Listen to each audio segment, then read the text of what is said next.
listen, it's not that I dislike Coldplay. I don't. I've just literally never listened to them.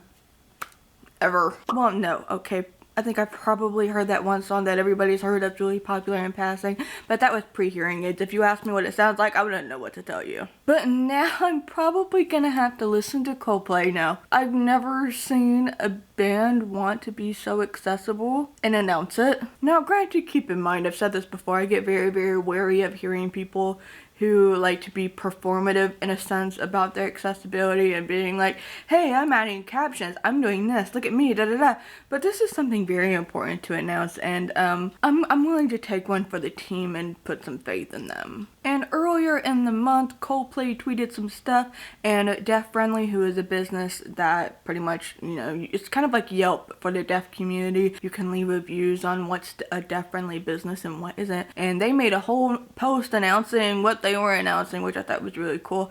And this post says, it's a screenshot from Coldplay Twitter. I couldn't find this one on their Twitter, but it says, we want our shows to be inclusive and accessible. For deaf and hard of hearing guests, we provide sub packs, which are wearable-based delivering vests. I'm curious to try those. I've never even seen one of those. Well, no, I've seen Twitch streamers. I've seen deaf Twitch streamers test them out, but I've never actually seen one in person, so I'm very curious. Although those are probably different vests and more for gaming, but anyways. And 2 sign language interpreters. If we're playing near you and you'd like to watch with the interpreter and sub packs, email access@coldplay.com. But did they stop there? Oh no, this tweet that came about a couple of days ago, I did find. And it says, we want our concerts to be accessible to everyone and for everyone to have the best possible experience. Here are a few things we are doing for the rest of the tour. If you would benefit from any of these initiatives or have any suggestions, please email access@coldplay.com. But yeah, they have a video attached to the tweet where it is captioned and it's also interpreted in various sign languages in the corner. I don't know how I feel exactly about that because when you're switching languages, it's really weird. I'll bring that up in an email to them. And also, I'm chalking this up to silly mistakes here. Just not knowing, you know, whatever. This isn't like, how dare you. But saying signing American English and all this, signing in Spanish, that's not what it is. American Sign Language, Mexican Sign Language, whatever. Anyways, I'm just, that's more of me just letting people know what that is rather than like, trying to attack them for. We're not attacking here. I'm very happy about this.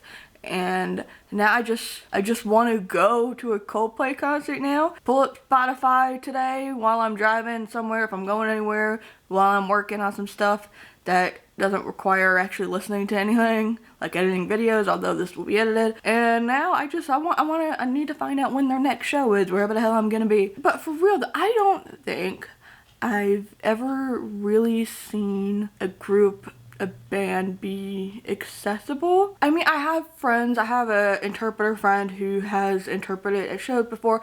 Obviously, we see like music festivals have interpreters, things like that, and some concerts just happen to have interpreters. But I've never seen a band actually like go on Twitter and be like, hey, I want y'all to know, this entire world that's seeing us on Twitter right now and on Instagram, whatever. We're gonna have these products. If you want to try those, try them. We're gonna have sign language interpreters. Here you go. Because also the difference here is like some of the accessibility FAQ that I see on Riot Fest, when we were young, whatever. I've only seen it be like, we don't have this yet, but we can get these if you want them. Whereas Coldplay, at least for this particular tour, is just like, we're gonna have this. We're gonna already have it. And if you're someone who needs it, email us so we make sure you have that spot reserved or whatever. I don't know, I have to look more into it. But I honestly cannot think of any other group that has done this. Granted, I listen to the same people over and over, and then I don't really keep up with their social media.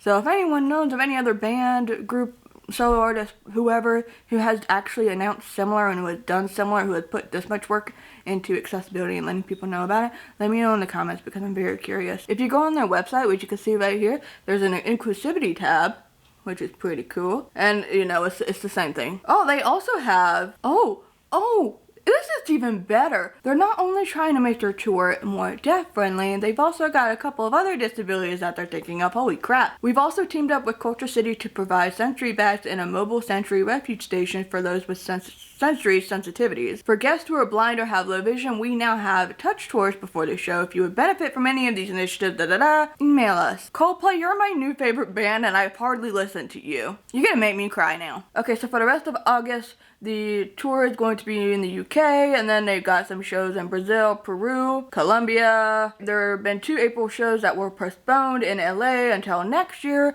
so I don't really know what their past dates were, if they had any past dates, but that's cool. So, you know, I'm assuming that they're gonna have sign language interpreters in Brazil and Argentina. Obviously, they're gonna have British Sign Language interpreters in the UK. Whoo!